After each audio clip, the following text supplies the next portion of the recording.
السلام علیکم جی، فیاض رامے آپ لوگوں سے مخاطب ہے۔ امید ہے آپ سب لوگ خیریت سے ہوں گے۔ بات کریں گے رجب بٹ کیس کے حوالے سے، اور اس کیس میں ہونے والی لیٹسٹ ڈیولپمنٹ کے حوالے سے۔ یہ معاملہ تو بہت زیادہ شدت اختیار کر گیا ہے اور دونوں طرف سے ہی معاملات بہت زیادہ خراب ہو گئے ہیں۔ سب سے پہلے تو رجب بٹ نے جو جن وکلاء نے ان کے اوپر تشدد کیا ہے، ان کے اوپر ایک ایف آئی آر درج ہو گئی ہے۔ اس ایف آئی آر کے حوالے سے بات کر لیتے ہیں، پھر اس کے بعد اصل اس واقعے کے محرکات کیا ہیں، یہ وجہ کیوں یہ واقعہ پیش آیا، اس کے علاوہ اور ایسے حقائق جو آپ نہیں جانتے اس پہ بات کریں گے۔ سب سے پہلے تو رجب بٹ کے جو وکیل ہیں میاں علی اشفاق صاحب، انہوں نے ایک اپلیکیشن دی کراچی سٹی تھانہ سٹی کے ایس ایچ او کو، جس میں انہوں نے دو چیزیں کلیم کی۔ ایک تو انہوں نے یہ کہا کہ جناب میرے سائل کو مارا گیا ہے، سائل یعنی رجب بٹ، اور اس کے خلاف مقدمہ درج ہونا چاہیے وائلنس کے حوالے سے، اور ساتھ ان وکلاء کا لائسنس جو ہے وہ سسپینڈ ہونا چاہیے۔ تو کراچی جو ایس ایچ او ہیں تھانہ سٹی کے، انہوں نے اس کے اوپر ایک مقدمہ درج کر دیا۔ یاد رہے کہ جو لائسنس سسپینڈ کرنے کا اختیار ہوتا ہے یہ بار کونسل کے پاس ہوتا ہے، یہ سندھ بار ایسوسی ایشن کے پاس ہوتا ہے، یہ کسی ایس ایچ او کا اختیار نہیں۔ اس کے لیے سیپریٹ ایک اپلیکیشن سندھ بار ایسوسی ایشن کو دینی پڑتی ہے، جو کہ میں بھی انہوں نے دے دی ہوگی میاں اشفاق صاحب نے۔ مزید اگر بات کریں، اب کراچی کے جو وکلاء ہیں انہوں نے بھی اس بات پہ سٹینڈ لے لیا۔ پہلے یہ بات سامنے آ رہی تھی کہ جناب یہ کوئی کسی ایک وکیل کا اور یوٹیوبر کا معاملہ ہے۔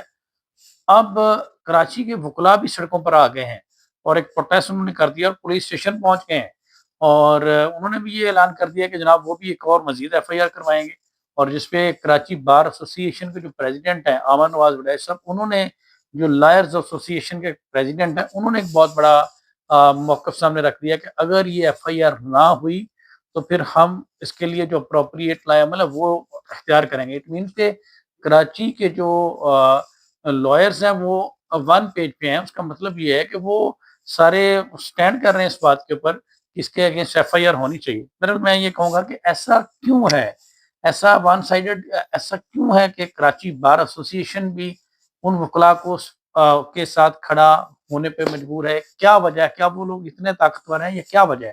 اصل میں اس کی وجہ ایک ویلاگ بنا جس میں رجب بٹ یہ کہتے ہیں کہ جناب کسی بھی آپ کی اتنی اوقات نہیں ہے کہ آپ مجھے کراچی بلا سکیں، اور نہ جتنے بھی یہ کیڑے مکوڑے اور برساتی مینڈک ہیں ان کے خلاف ایکشن لیا جائے گا۔ دیکھیں، جتنے بھی سوشل میڈیا انفلوئنسر ہیں ان کو ایسے الفاظ کا چناؤ نہیں کرنا چاہیے۔ ایسے الفاظ سے یہ میسج آتا ہے کہ جیسے آپ خود کو کوئی اور مخلوق سمجھتے ہیں اور سامنے والے کو کیڑا مکوڑا سمجھتے ہیں، اور یہ تکبر میں بھی آتا ہے۔ تو ایسے الفاظ کا چناؤ نہیں کرنا چاہیے، اور کسی کی ذاتیات کو ہٹ نہیں کرنا چاہیے۔ ذاتیات سے پھر معاملہ جو ہے وہ بگڑ جاتے ہیں، اور یہی وجہ کہ بنی ایک یہ ایلیمنٹ تھا کہ جس کی وجہ پھر بھی جو رجب بٹ کے ساتھ وہاں پہ ہوا اس کو جسٹیفائی نہیں کیا جا سکتا، اور اس کی سب سے پہلے مذمت میں نے کی، پھر ایڈوکیٹ عبد المتین نے کی، اور بھی باشعور لوگوں نے، اور وکلاء نے، ایڈوکیٹ جنید نے، سب نے اس کی مذمت کی۔ بہرحال اب مزید آگے چلتے ہیں۔ جو یہ ویلاگ تھا یا یہ کنڈکٹ تھا وہ بھی ٹھیک نہیں ہے، جبکہ آپ وہ بیسیکلی رجب بٹ کے لیے نقصان دہ ہے۔ اس کی وجہ یہ ہے کہ آپ نے بیفور ایسٹ بیل لی، بیفور ایسٹ بیل لینے کے بعد وہ آپ کے کمپلینٹ ہے، آپ کے کیس کے مدعی ہیں، آپ ان کے خلاف یہ اسٹیٹمنٹ دے رہے ہیں، اس سے آپ کی بیل جو ہے وہ ریکال ہو سکتی ہے، ڈسمس ہو سکتی ہے۔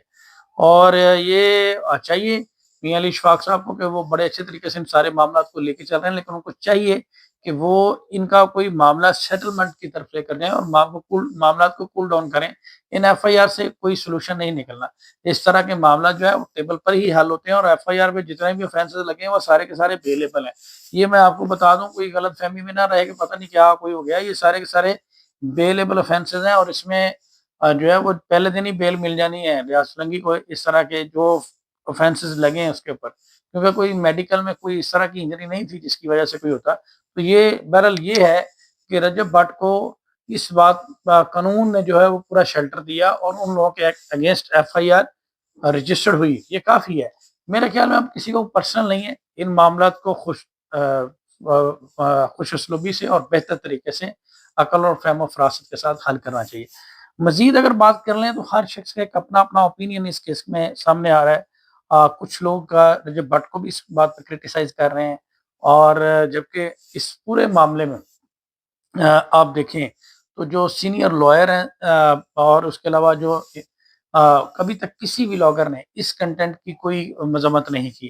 بہرحال میں یہی کہوں گا کہ ابھی 13 جنوری کو انہوں نے دوبارہ وہاں پہ جانا ہے اور کنٹیسٹ کرنا ہے بیل کو، اور ایسی صورتحال میں جو ہے وہ معاملات کو پیسفل طریقے سے ڈیل کرنے کا ایک بڑا بہترین ذریعہ ہوتا ہے۔ اس کے علاوہ میں مزید بات کروں گا کہ جو ایف آئی آر میں دفعات لگی ہیں اس پہ تھوڑی بات کر لیتے ہیں۔ جو ایف آئی آر میں دفعات لگی ہیں وہ 337، اس میں 3 لاکھ روپے کا بھی ذکر کیا گیا جو میں نے کل ہی آپ کو بتا دیا کہ چوری کے حوالے سے، اور 337 اور 506 دھمکیاں دینے کی ہوتی ہے، وہ سارے کے سارے بیلیبل اوفینسز ہیں۔ اس سارے کیس میں جو ندیم نانی والے کا رول رہا ہے وہ بہت ہی زبردست قسم کا رول رہا ہے۔ اس نے پروو کیا کہ وہ واقعی کوئی خاندانی لڑکا ہے، اور اچھا دوست وہی ہوتا ہے جو مشکل کے وقت کام آئے، اور جس طرح اس نے ڈھال بنا رہا ہے اس کے رجب بھٹ کے ساتھ، اس کی کوئی مثال نہیں ہے۔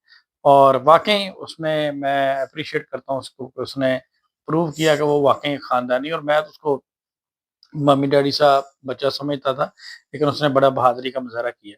بہرحال میں یہ بھی کہوں گا کہ اگر کوئی شخص عدالت میں انصاف لینے آتا ہے تو اس کے ساتھ یہ اس طرح کا رویہ جو ہے وہ نہیں ہونا چاہیے۔ اس سے ایک لیگل پروسیجر ہے وہ اڈاپٹ ہونا چاہیے، وہ کرنا چاہیے۔ ابھی سندھ بار ایسوسی ایشن کے وکلا وہاں پہنچے ہیں ایف آئی آر کروانے کے لیے، تو ان کو پہلے ہی اپلیکیشن دینی چاہیے تھی تاکہ اس طرح کی کوئی نوبت نہ آتی۔ دیکھیں ہم وکیل لوگ ہیں، ہمارا قلم ہی بہت طاقتور ہوتا ہے۔ میں نے اپنی 10-12 سال کی پریکٹس میں کبھی ایسا سینیریو نہیں دیکھا، یا کبھی ایسا نوبت نہیں آئی کہ کوئی شخص جو ہے وہ کسی وکیل کے گریبان تک آپ پہنچے یا اس طرح کا۔ ہاں، وکیل کو بھی یہ احساس ہونا چاہیے کہ وہ ایک وکیل ہے۔ آپ یقین کریں کہ میں نے بطور وکیل اپنی وکالت میں ابھی ریسنٹلی میں ادارہ منہاج القرآن کے میں ایز اے چیف گیسٹ گیا ہوا تھا۔ لیکن علماء اکرام کے ایونٹ میں ہمارا کیا کام ہے؟ آپ میرے ٹک ٹاک پہ دیکھ لیں، یوٹیوب پہ دیکھ لیں، وہ ویڈیو بھی پڑی ہوں، لیکن کیا ایک محبت اور عزت والا تعلق ہے۔ پولیس کے بہت سارے ایونٹ ہوتے ہیں جہاں پہ میں بطور چیف گیسٹ جاتا رہا ہوں اور جاتا ہوں، لیکن ان کے ساتھ اب ہمارا کیا ریلیشن شپ ہے؟ لیکن یہ آپ دیکھیں کہ یہ ایک آپ نے اپنی گریس کو مینٹین کرنا ہوتا ہے، تو یہ ایک وکیل کو بھی زیب نہیں دیتا کہ وہ قلم چھوڑ کر ہاتھ کا استعمال کریں۔ دیکھیں ہم تو خود سی سی ڈی کو اور اس طرح کے اداروں کے اوپر کرٹیسائز کر رہے ہوتے ہیں اور آواز اٹھا رہے ہوتے ہیں ایکسٹرا جوڈیشل کلنگ کے اوپر، ٹارچر کے اوپر، وائلنس کے اوپر، تو یہ ہمیں چیزیں زیب نہیں دیتی۔ ہم قانونی لوگ ہیں، ہمیں قانونی طریقہ کار جو ہے وہ اڈاپٹ کرنا چاہیے۔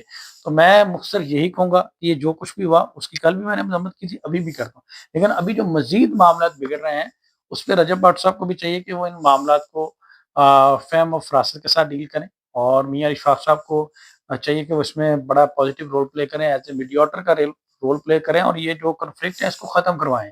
دیکھیں بہت سارے کام اور ہیں لوگوں کو، اور بہت سارے لوگ اس وجہ سے ان کے سینٹیمنٹس ہرٹ ہو رہے ہیں، تو ان معاملات کو وائنڈ اپ کروائیں، ان معاملات کو صلح جوئی کی طرف لے کر چلیں، تاکہ آگے آنے والے معاملات جو ہیں اس کو دیکھا جائے۔ اور رجب بھٹ کو بھی چاہیے اپنے مین کیس پہ فوکس کرے بجائے اس کیس کے اوپر، اور اس کے اوپر اپنی انرجی ویسٹ کرے۔ اینی ہاؤ اس کیس کے حوالے سے فردر جو بھی چیزیں ہوں گی وہ میں آپ لوگوں سے شیئر کرتا رہوں گا، اور آپ لوگوں کا سب بہت شکریہ۔ اپنا خیال رکھیے گا، نومید رکھیے گا، اللہ حافظ۔